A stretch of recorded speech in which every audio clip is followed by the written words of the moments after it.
কিন্তু এখানে এসে টিকিট পাচ্ছে না 3 দিনে, তখন সে চিন্তা করতেছে তাহলে কি করবো। এখানে আসলে 3-4 দিনের টিকিট নাই, আসলে সারাদিন বসে রিয়াকশন দেখতেছিলাম, এখন আসছে আছে কিনা দেখা যাক কি হয়। ওপার থেকে কেমন সাড়া পাচ্ছেন? কারণ ওপারের মানুষরাও কিন্তু তুফান নিয়ে খুব একটা আগ্রহী ছিলেন এবং তারাও কিন্তু রিভিউ দিচ্ছিলেন। ওদের তো আসলে রিলিজ হয়নি এখনো, 28 তারিখ রিলিজ হবে, কিন্তু ওরা তো ট্রেলার টিজার বা গান দিয়ে প্রচুর হাইপে আছে এবং ওরা ওয়েট করতেছে বাংলাদেশের মানুষ কি বলে।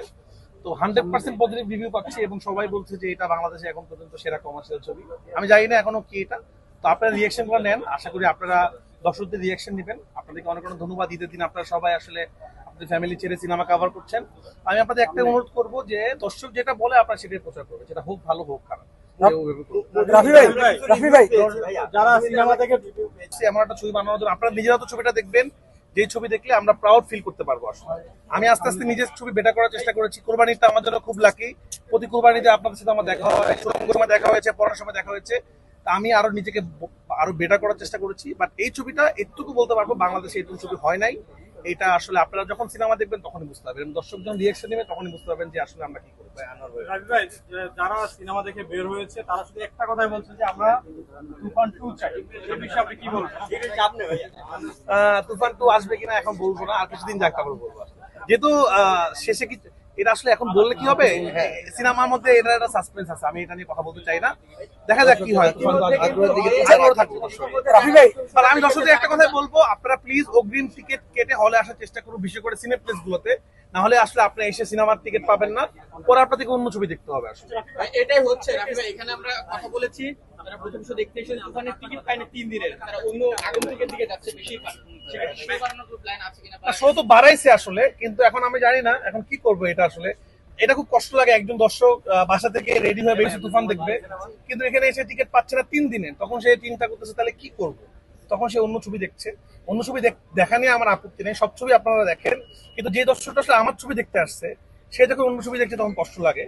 তো যাই হোক, আমি দর্শকদেরকে বলবো আপনারা একটু বাসাতে চেক করে আসেন, এখানে আসলে 3-4 দিনের টিকিট নাই। আসলে কিছু দর্শক শো বাড়াচ্ছে, অলরেডি কালকে 36টা শো হয়েছে, একদম রেকর্ড পরিমাণ শো। এরকম শো পরান হাওয়াতে আমরা পাই নাই। তো ওরাও চেষ্টা করছে, এখন এই রকমের যে ক্রেজ হবে এটা আসলে আমরা কেউ অনুমান করতে পারিনি, তাহলে শো আজকে আরো বাড়তো। তো মানুষ যে দেখছে সিনেমা, আমি খুবই কৃতজ্ঞ। বাট যাই হোক, তুফান আমরা ফুল টিম মিলে বানিয়েছি। আমাদের সাকিব খান দুর্দান্ত অভিনয় করেছেন, যেটা আপনারা দর্শকরা কিন্তু বলছেন যে এরকম অভিনয় সাকিব খান আগে আমরা কোনোদিন দেখি নাই। চঞ্চল ভাই তো মাইন্ড ব্লোয়িং, এটা সবাই জানেন আপনারা। তো সবকিছু মিলে দেখি, মাত্র প্রথম দিন তো একটু হজম করতে সময় লাগতেছে, এরকম রেসপন্স পাবো আশা করিনি। আর স্বাভাবিক, আমার ছবি তো আসলে সাধারণত প্রথমে সিনেপ্লেক্স থেকে হিট হওয়া শুরু করে, তারপর আস্তে আস্তে গ্রামের দিকে যায়। কিন্তু এবার তো 129টা হলে একসাথে চলতেছে, এত রিয়াকশন একসাথে পাচ্ছি, নিজে একটু কষ্ট হচ্ছে আর কি। দেখা যাক কি হয়।